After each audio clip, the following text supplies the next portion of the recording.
Well, it says I'm live. I hear you, but I don't see you. All I see is that little Indiana Jones dude. He'll have him pop up there here in a minute. If not, refresh. There it did. Go fix it for you, howdy, howdy. Don't know if he's still in there. Just saw him one, and that'd have to be you. And yeah, Joe, prayers for Grand Blanc, Michigan Church. That's tragic.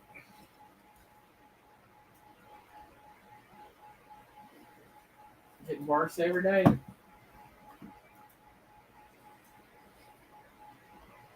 And of course, it's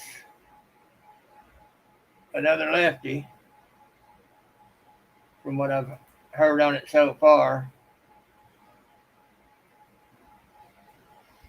The lefties are going to be trying to paint them as a righty, but we know that ain't true.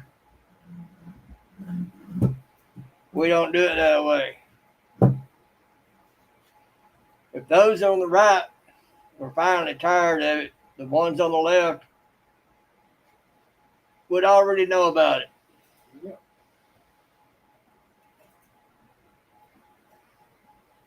But if those on the right ever decide to stand up and say, all right, enough's enough, the left is going to be in for a bad day.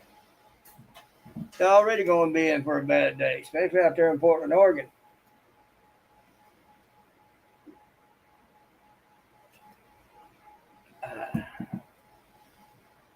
Indiana Chris. Hey, Chris. Hey, Miss Alice. How's Raymond doing? He's still doing all right over there wherever he went to.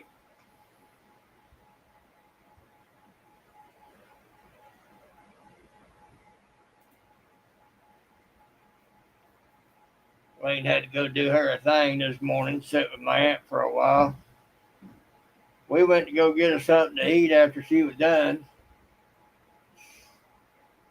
And driving wise, we had us a Monday on Sunday. I'm saying. Had a couple try to pull out in front of us. One did pull out in front of us. She's coming out from school. And she just pulled right on out, was looking right at me and was laughing about it as she pulled out in front of us, me doing 50 miles an hour. I laid on the horn, she just sitting there just grinning ear to ear, just laughing.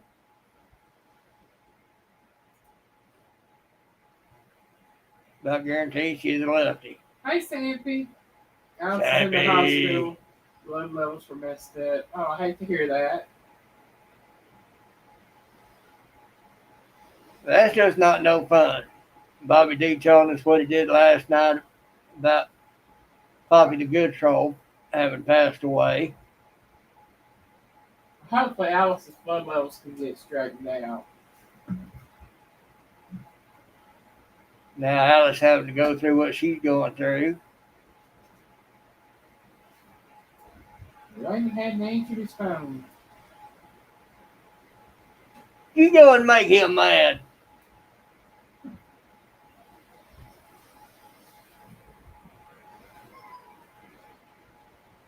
I hear a cat. Yeah, Fancy came in with me a while ago. Okay.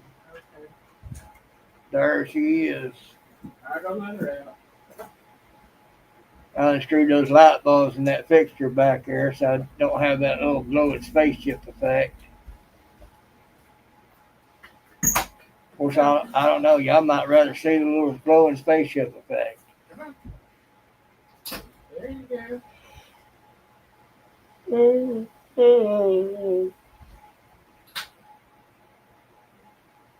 One of these days, I might hook up a separate camera and get it closer. That way, I can put one of those green screen things on here. Make it look like I'm somewhere else.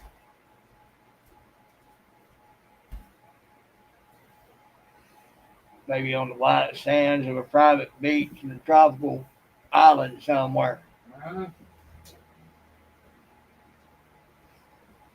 Put me on a spaceship. It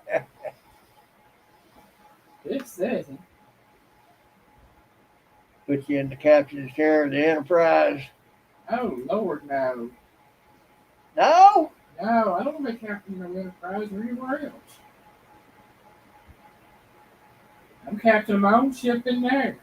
Listen to that. Well, that would be a spaceship. That's not a spaceship in there. That's what you said, a spaceship. Yeah, but I can be a visitor on a spaceship. You can be what? A visitor? Yeah, but you're the captain. You say what goes. Yeah, but I don't be no captain. Linda Dobson, howdy. Hi, Melinda. I got a message from Mama Linda on Instagram. She said to let everybody know she's thinking about you. And the reason she's not been on is because her laptop refused to play YouTube at all. So it don't even play, it won't play her video, YouTube videos at all. Huh.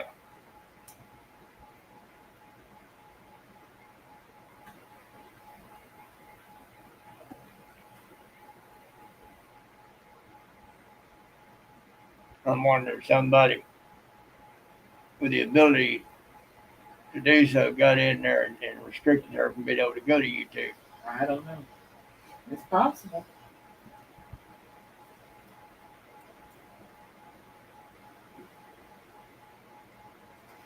Anything's possible in this day and age. I'll explain that later. I know. I know what you're talking about. Well, yeah, like Joe Fix It for You said, coming in here, prayers for, what was it, Grand Blanc, Michigan? Yeah. That church up there that, It's Jesus Christ Latter-day Saints Church up there, yeah, but still, yeah, no, I wouldn't be in agreement with the way they believe, but, you know, it doesn't matter.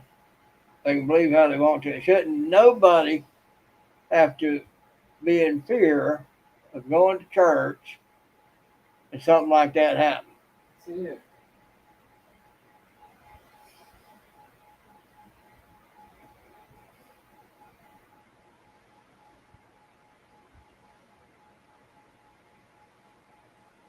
Dang, Melinda, that's got to be rough.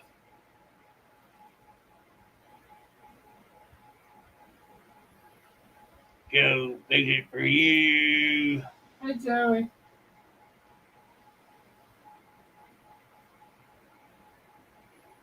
And guaranteed they're gonna try to, the left's gonna try to make it look like it's a conservative who did that up there. We all know it ain't. I feel for Raymond's brother. We'll keep him in our prayers, definitely. And Melinda, I totally understand, my darling. That was me for the past few days. I'm actually feeling better today. Ooh, throat cancer. That's a rough one, Chris. Yeah. Tell Raymond we'll be praying for him. That was good.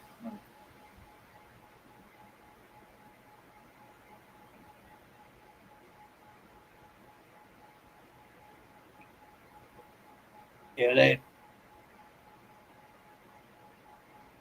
I hadn't seen a whole lot on it yet about that incident up there at that church. I do know those kids got hurt. I saw something while you were laying down. A guy was saying he was walking toward church. Now, there were vehicles everywhere. He was trying to walk a long way. But either a car ran into the church or a car wrecked right in front of the church. It was a truck went into the church. Went into the church, okay, because there And was a fire at the church. when he busted through the church, he set it on fire and started shooting. Yeah, okay, that's what I'm saying, because I said there was a fire at the church. I didn't know everything that had gone on. I just knew part Yeah, of it. I done heard that much. And if those kids got hurt, they mentioned one little girl specifically. Said she's at the hospital. Don't know what the condition on her is yet. I hadn't heard yet. That's sad. His brother's name is Ryan or Ray. Ryan. Right. Ryan. Yeah, just different way to spell it. I've never seen it spelled that way, but all right.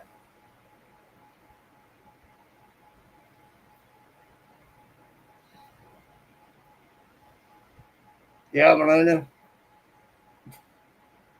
Those who are having to go through it with those who suffer with cancer have it pretty bad too. Oh yeah. Yeah, I picked up on it, Chris. It's just I've never seen it spelled that way.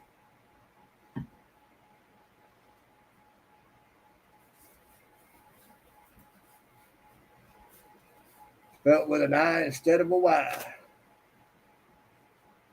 It's an interesting spelling. It is.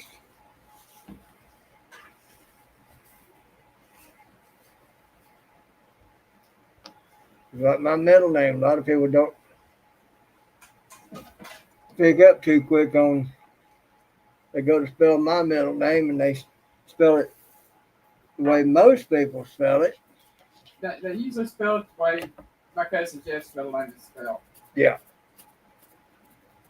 But you don't spell it that way. Not on mine.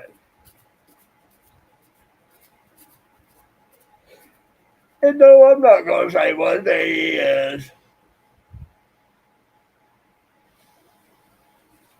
Devil dog on your hat. That's a Marine thing. Yes, it is. Yes, sir.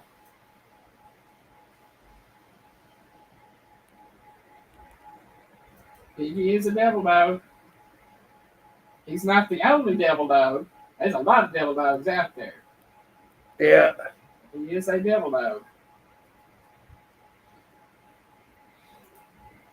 One person had somebody convinced that person was the only one called Devil Dog. Nope, sorry. Anybody who's ever been a Marine is a Devil Dog. Leatherneck, Jarhead. We own all those names.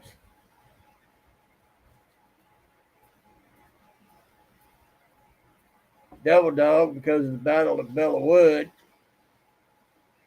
Germans were entrenched. The Marines kept coming them in wave after wave. They kept mowing them down, but they still kept on coming. When they drug the Germans out of Belleau Wood, they was only saying one thing: Trifle London. Devil Dog. They had thought that hell had literally opened up its gates and let the hounds of hell out upon them because we just kept coming. Got Leatherneck because in Revolutionary War and others, they had swords. And the Marines would have thick straps of leather wrapped around their neck. So if a sword hit them in the neck, it didn't bother them. Hence the name Leatherneck. And then the name Jarhead came from the high and tight. Made it look like we had a jar for a head. The high and tight made it look like there was a jar lid on top of there. Jarhead.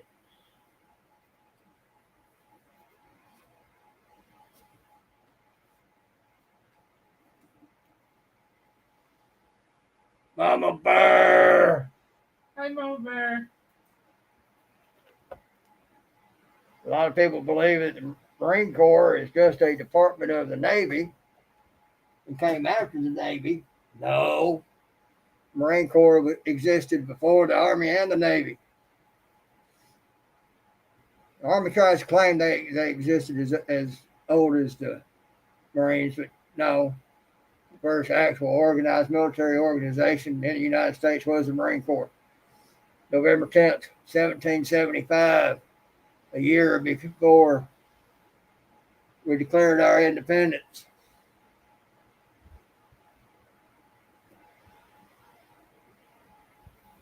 But after the Revolutionary War, the Marines were deemed too vicious.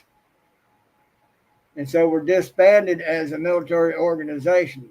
Later, they found out they needed the Marines, so they clumped them back up. They said he used to work with a guy with Hell Dog. Said he was stationed in San Diego. Oh, he was a Hollywood Marine.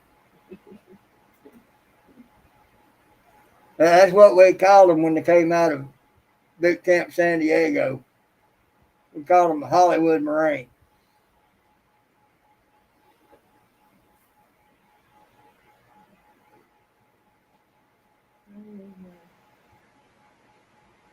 That is one black fellow in our platoon when I was in boot camp. He was from out that way. They sent him over to Paris Island instead of to San Diego. All right, Tina, you keep making them beautiful things you make. Anyway, Okay, when that got found out, his nickname in boot camp was Hollywood.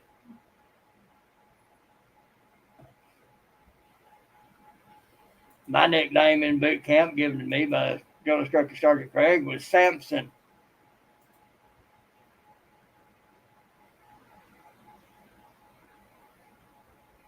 I lived up to the name, too,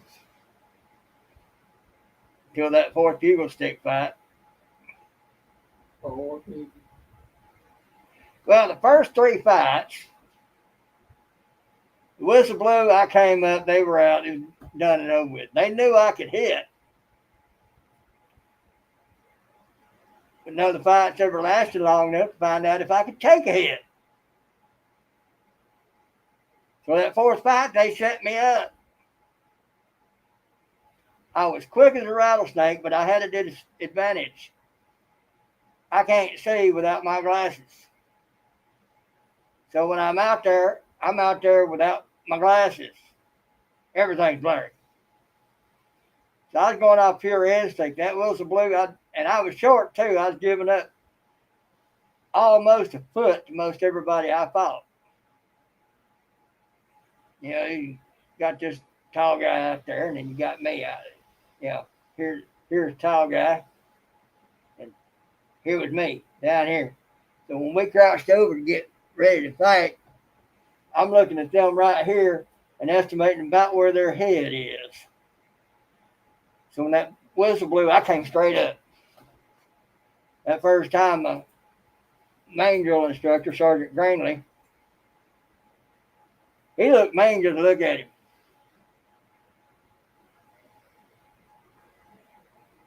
And then after my first fight, I saw him smile.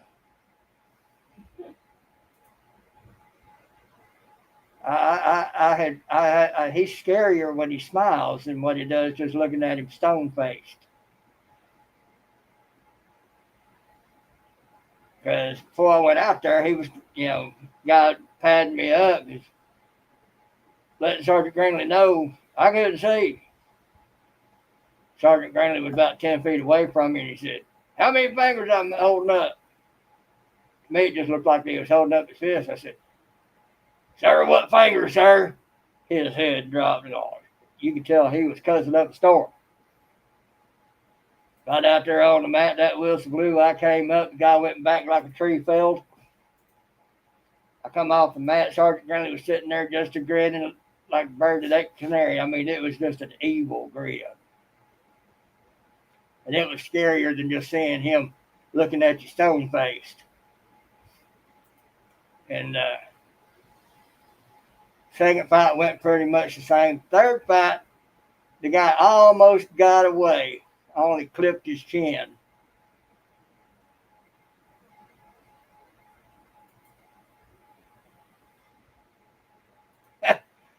That's what I was, Chris.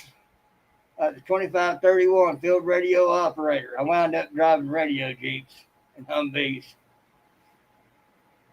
Oh, okay. Recon's some bad boys. Especially if he was in the Marines. 103rd Recon. I don't know.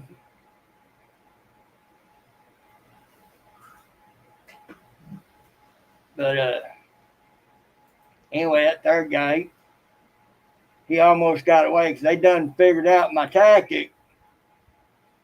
They just weren't quick enough to get away. Cactus Division, hadn't heard of it. Of course, that's a long time ago. But so they set me up on the fourth fight.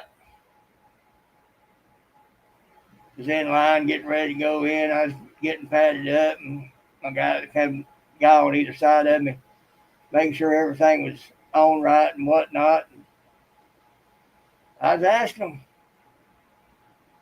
"Who am I going up against? What's it look like?" Can't tell yet. Can't tell yet. Well, after a while, I asked them that about 2 or 3 away from going in. I asked them that, and they looked, "Just do the best you can, man. Just do the best you can." Huh? What's up with that? They sounded scared. So I got to the mouth of the ring, going to be the next one going in. I was looking over, and I could see there was a guy there, and looked like his guys were there still prepping him. I'm like, why ain't they got him prepped yet? Well, I met him in the middle of the ring. I found out why. His 2 helpers was his arms. He was easily 5'10", 5'11", 300 to 350 pounds of nothing but solid muscle. Black guy, football player. He was benching 500 pounds by the time he was going into his junior year in high school. You can imagine what it was when he come out of high school. There's only one other problem. That whistle blew, I came up, I hit nothing there, and I was like, oh, God, this is going to hurt. We went round and round. I'd block, he'd block. Every time I'd hit, he'd block. Felt like I was hitting an oak tree with a baseball bat. He'd hit, I'd block. I could feel myself going a couple of inches down into the sand. And my joints were like, oh, God. Well, I finally found me a spot. Lost Monkey. Howdy. I finally saw me a strike spot. Butt stroke to the head. So I went for it. Problem is, I left the same shot open. He got there a split second before I did, and I was looking for my head about 20 feet that way. Saw them little birdies going around and felt my knees going like this.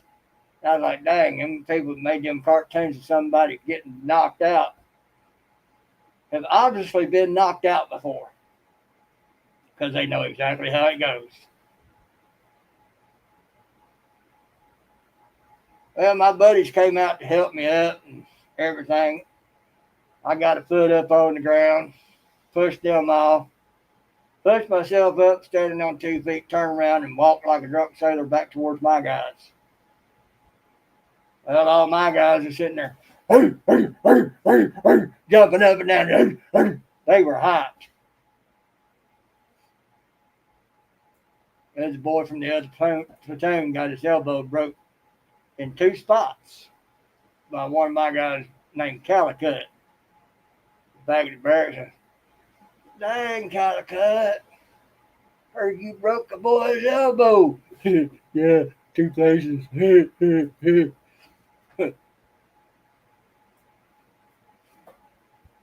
That's just modern day Marines. After the Revolutionary War, Marines were disbanded because they were considered too vicious.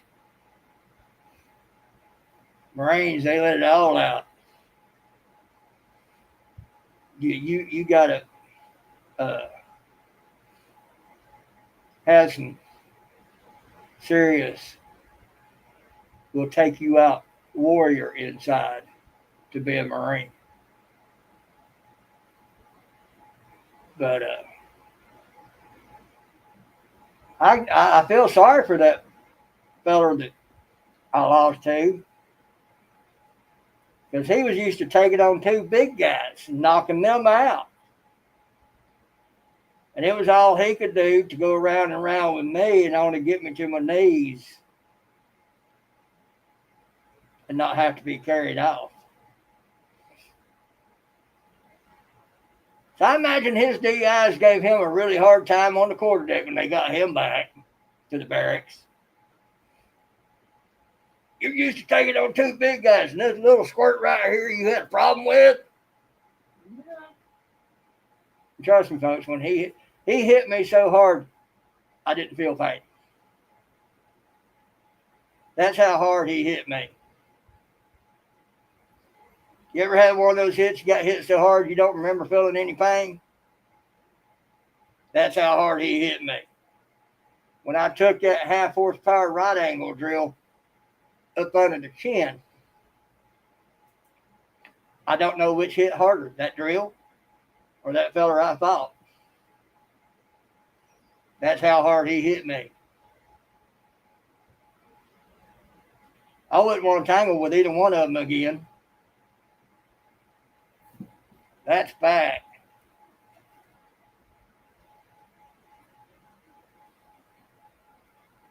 So on that day, my drill instructors found out, well, he can take a hit too. They also knew I had a Marine's heart in my chest because going in there, I knew it. I was going to lose. And they knew that I had to know I was going to lose. I went in anyway. I gave it my all anyway. Even knowing I was dead meat. So they found out I was all the Marine I needed to be that day. And the one drill instructor acted like he could care less about anything. He met me at the end of the line when I got past all my guys on the way back to the barracks. He'd come up to me, Sanford, you all right? Sir, yes, sir. Think you can make it back to the barracks all right? Sir, yes, sir. All right, you can go on back. We'll be there shortly. Well, there I went, walking off like a drunk sailor. Well, I had the wobble and the weave of going.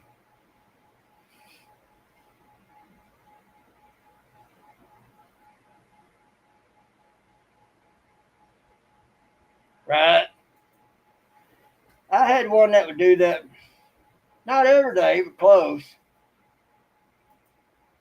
So I was about 17, 18, and one day he gave me a little chin pop, a little light kind of peck on the chin. Barely moved me. So I did the same thing with him. Same effort, just really light. When his head spun back around to face me, his eyeballs were this big around.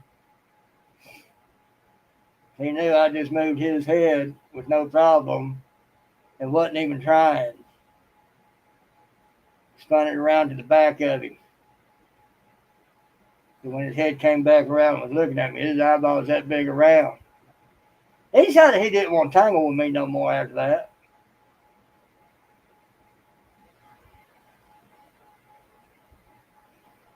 But he knew if I let loose, he's going to be hurt.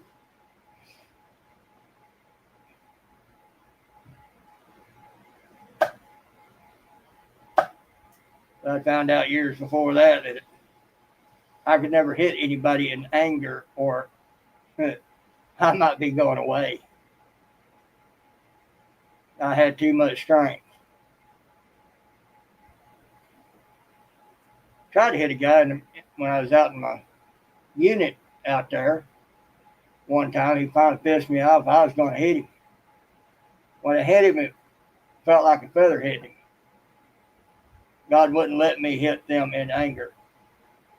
My strength was meant for good, to help people, not hurt people. Made me mad. Wasn't nothing I could do about it because that was God saying no.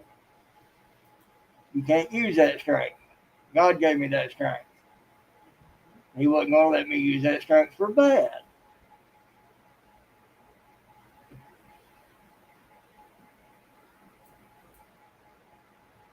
So,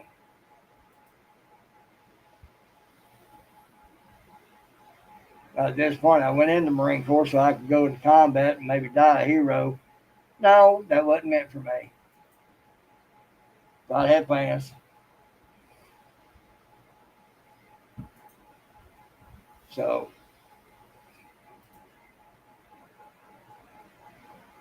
anywho, here 40 plus years later, I'm like, well, okay.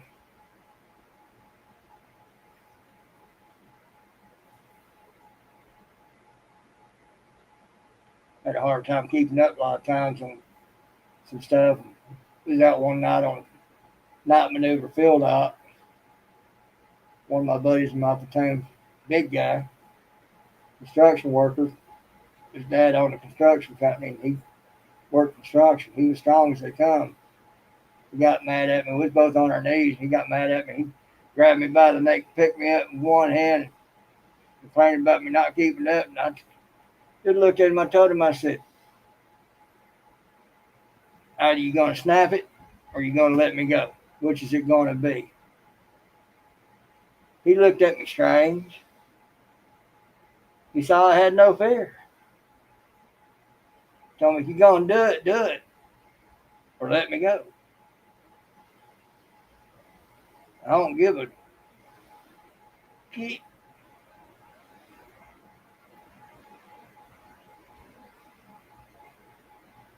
Of course, the fact that I fell into a hole was pretzeled up. Should have had broke bones and I didn't. Didn't help. I told him about that too. But look, fell in the hole. What do you want? Now, either you going to finish the job or you going to let me down. Which is it going to be? He's looking at me strange. Look.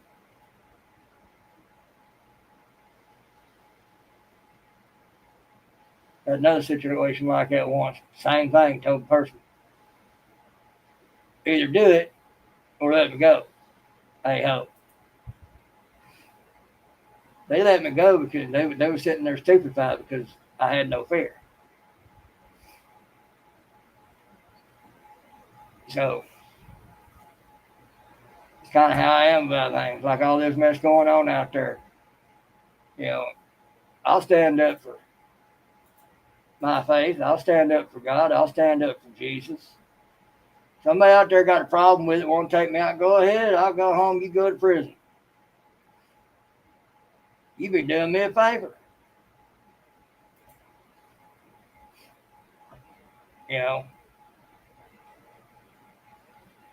I'd rather not go like that unless that's the way God's got for me to go. You know, that's the way God's got for me to go. I go. That brings up something I see on Facebook all the time.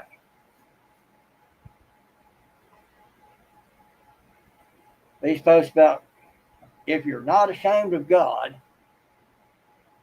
repost. I get the sentiment. I get that most people are expressing their faith, but I will not respond to one of those simply because of the fact it's using a psychological tactic to get you to repost their stuff. And that's a fear of God. God knows how I feel about it. God knows I ain't ashamed. Jesus knows I'm not scared or ashamed to say I believe in him and he's my Lord and Savior. But don't try to guilt me into sharing a post that somebody else put out there to get traction on their numbers. So if you send me those, don't wonder why I didn't respond to it. If I come across it, don't wonder why I didn't respond to it. Because If it's something I feel like sharing or feel led to share, I'll share it. But I'm not going to be psychologically coerced into sharing something like that. What do I have to prove to man that I'm not ashamed of God? Anybody that follows me knows of my faith.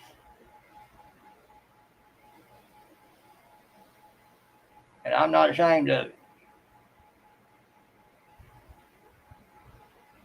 So, down there at the end of it, y'all know it, if you're not ashamed of God, using the you profess me before men, I profess you before the Father. God already knows my faith. God already knows I talk to people about my faith. I talk to people about the Word. I talk to people and explain things to them they don't fully understand. It's not the actions of somebody who's ashamed of God.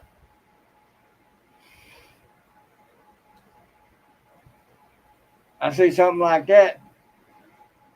You're trying to get me to prove to you that I'm not ashamed of God.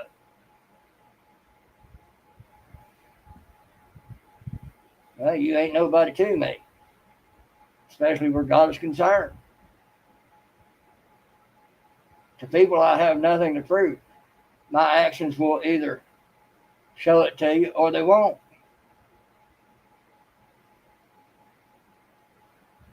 I don't have to repost some post that somebody started long ago. Kind of like a chainmail letter.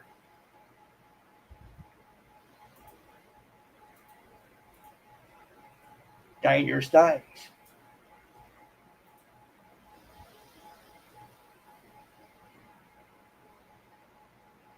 You do that, you're letting a man dictate how you react, not God.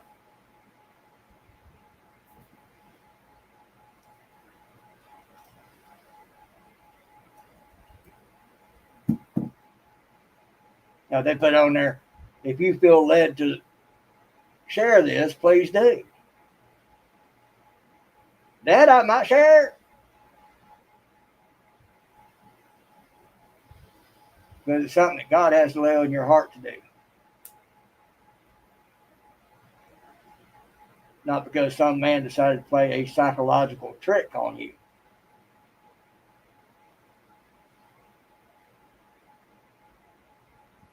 So anyway,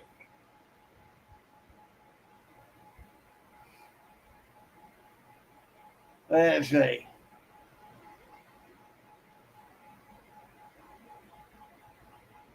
In the political realm, man, there's so much going on. Portland's Antifa, they fixing to find out what it is to tangle with the U.S. military. Because Trump's pulling out all the stops. He's got heck stuff to use whatever you got to use, squash it. Antifa is fixing to suffer a bad loss. And they're going to be losing money because they've done connected the one who funds all those organizations with all of it. And that's George Soros. I've been saying that for years. They finally got the hard copy imprint proof that he is.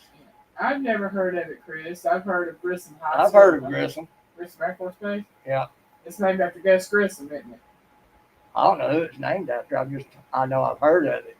I'm saying Gus Grissom because he was an astronaut. That's what Grissom High School is named after, Gus Grissom. Okay.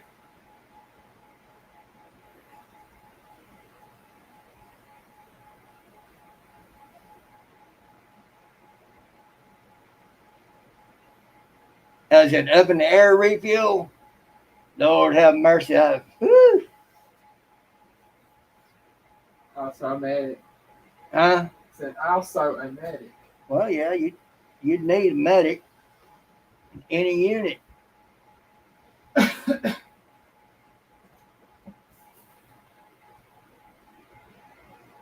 All I know is the Air Force has got it better than all the rest of them. I was on a Navy ship for 3 days. Their galley was better than our chow halls. They were more toward like restaurants, everything. Our chow halls were kind of set up like a buffet, but they weren't as nice as that galley on that Navy ship, and that was just a small Navy ship. Of course, it looked like a small city to me, flat bottom. I was telling some squid on there about it, and he said, "You think this is good?" He said, "You ought to see the Air Force chow hall. It's like a 5-star restaurant." Yeah, we call them fly boys. We call them Navy squids and other things. Army usually just dogs.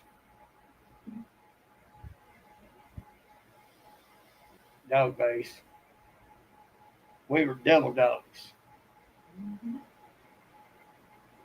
But I'd have to give it to the Air Force though. Most of them have to be pretty smart,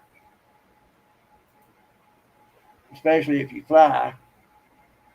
Be a refueler, you're going hundreds of miles an hour up in the air up there, sticking a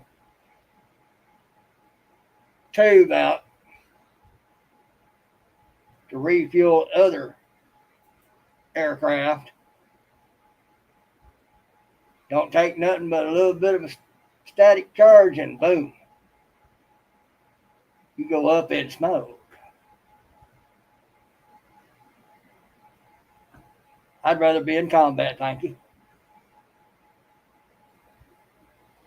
At least then, if something happened to me, I'd hit the ground not too far away. Up there in the air, you might be several thousand feet up. If something goes wrong, you're going down. You'd be like, "Oh Lord, that first step's a daisy." So if you survive the boom, you likely ain't going to survive the crash, and you get to see it coming.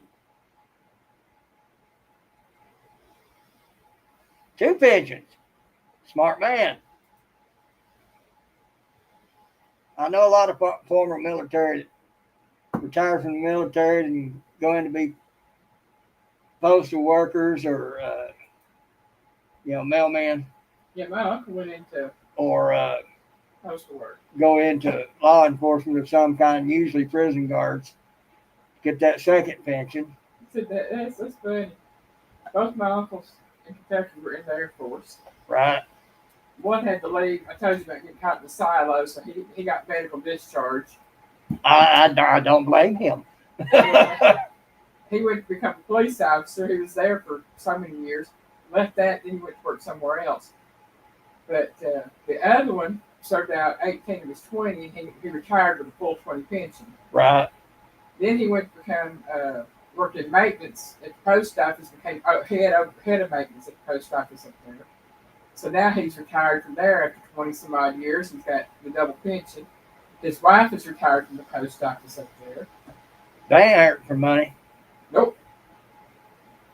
We know somebody personally that retired from the post office, and we've seen what she gets per month just from her being in the post office, retiring from it, plus what she gets from her husband and stuff who passed away.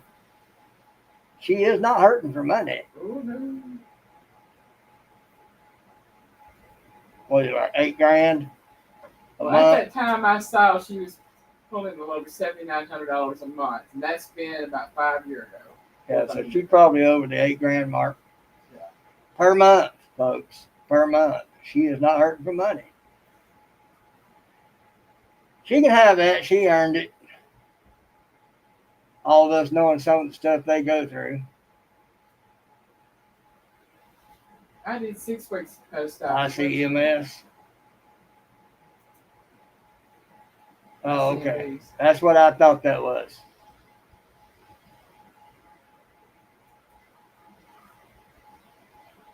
And that's BMs, not MBs. ICBMs.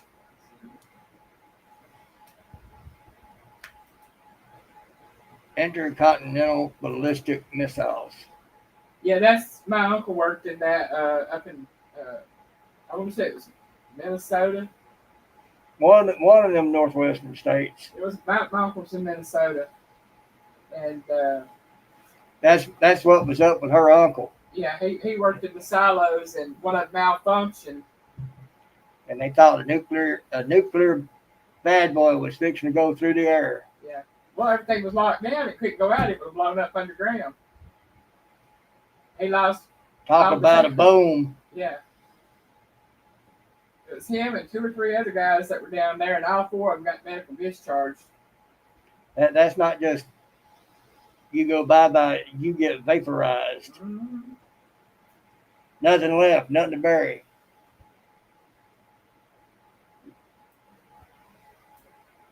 So I could see how that would mess with somebody's mind real bad. That was back in the early 80s, I would say.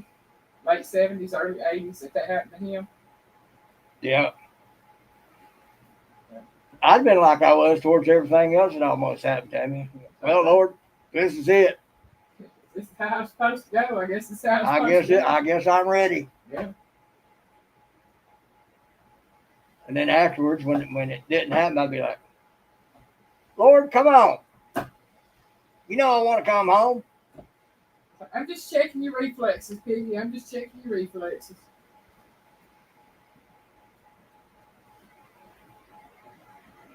Yeah, I can talk about stuff, dying and stuff.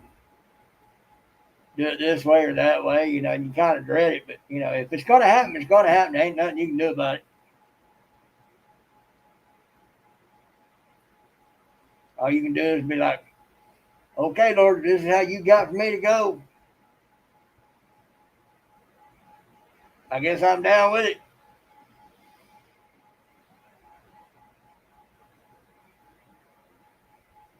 There'd be 2 good places for something like that.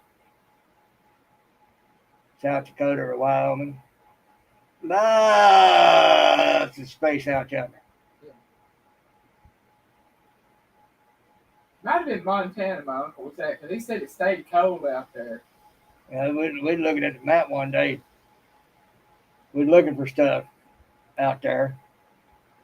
And got to looking at it was Oklahoma we was looking at. And I looked at another one and I was like, Dad, gum, I didn't realize Oklahoma was that big. Yeah. It's huge. Yeah. And it's not as big as Montana.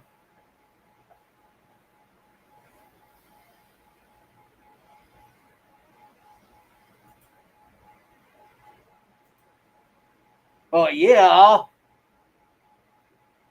Anything nuclear is going to be classified. Yeah. I know things I shouldn't know. And I ain't going to talk about it. Even the equipment that I used, I'm not supposed to talk about. I'm still under a signed non-disclosure. Even though that equipment doesn't exist no more. Well, it exists. You can get them in Army Navy stores and whatnot, but I can't talk about them.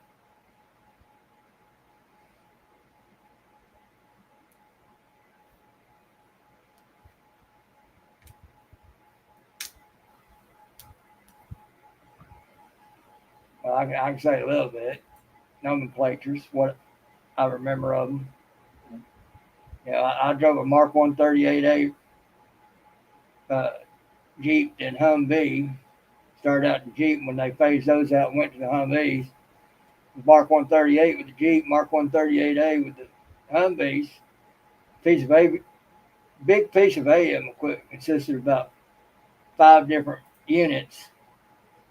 Transmit 400 watts out to the antenna. You cook a monkey on it, on the antenna. Boys in the Philippines come back talking about it. Yeah, we go through the jungle. The monkey jump on that antenna. We keyed him out and we had fried monkey that night. Transmit halfway around the world and receive halfway around the world. And there's the 77s and the 75s. One antenna was a 292.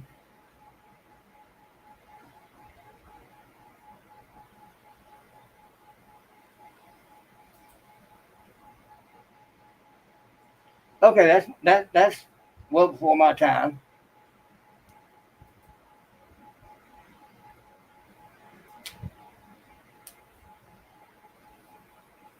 That and what Chris does, what you do, Chris, ham radio operators. Two best forms of communication there is.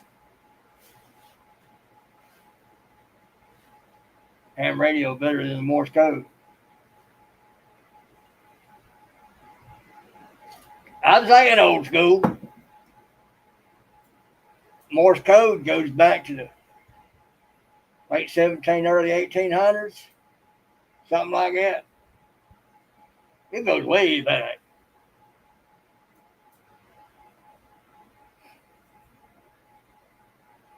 Things keep going the way they're going. We might all need to learn uh, Morse code.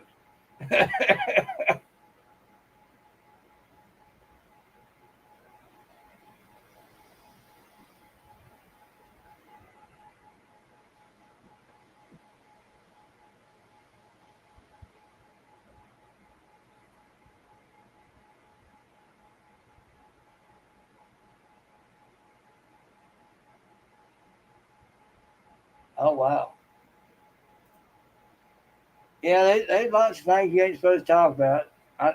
Where I was stationed, I know there was something out there that wasn't supposed to be out there. Had something to do with what y'all been talking about. Not supposed to be out there, but it is.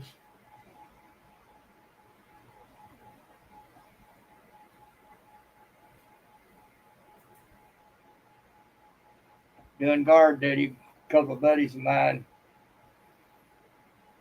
run into a couple of different situations that, well, let's just say they had to stand down and turn around. They were supposed to be guarding the area, but they were made to stand down and leave. Because there was a higher authority out there.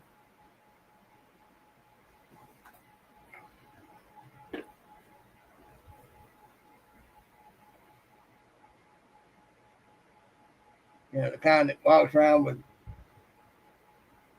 no insignia of any kind, no rank insignia, no name uh, insignias on their blouses, nothing.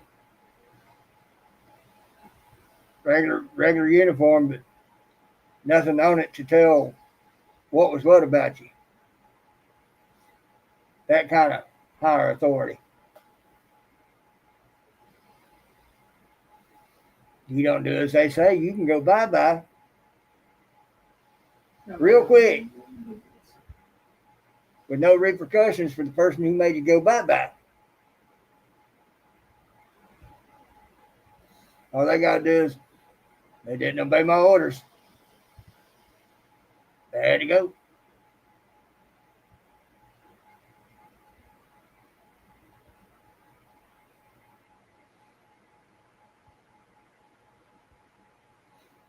I'd have looked at them and said, yes, sir. I'm leaving right now. Never saw that, never heard you, never saw you. I saw a shadow, I thought. I didn't see nothing.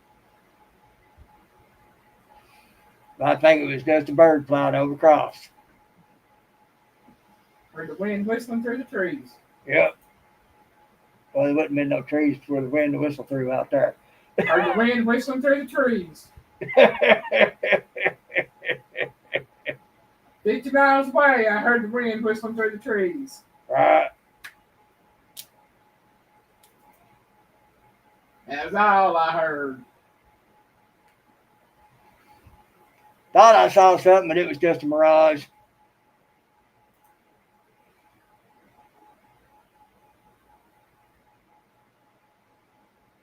because something like that, being military minded, you'd be able to look at that person and tell they got more authority than you, so you better stand too.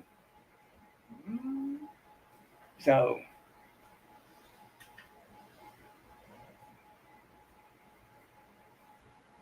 especially when they're standing there holding a 45 on you and that finger halfway back on the trigger. But that one buddy described to me that's what was going on. He stood too and turned around and went back the way he came.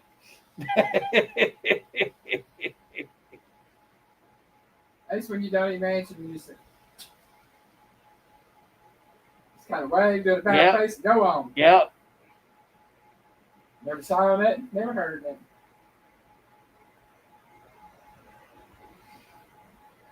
I probably just look up. Well, there ain't nothing out here. I think I'll go back where I come.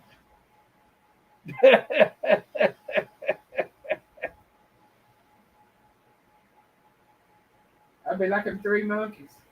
See no evil, hear no evil, think no evil. Yep.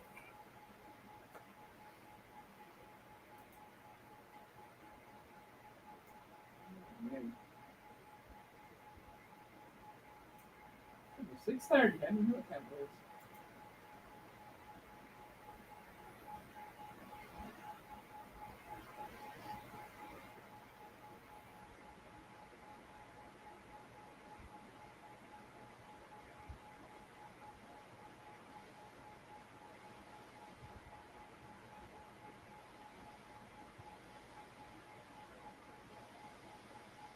Yep.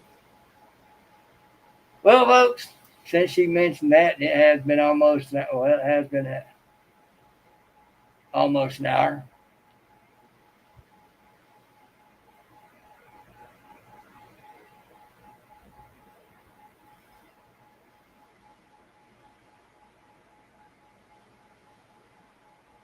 All right.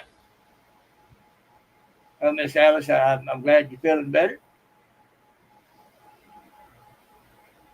That's good to know. But for now, I'm going to just say, y'all think about it. Piggy loves you.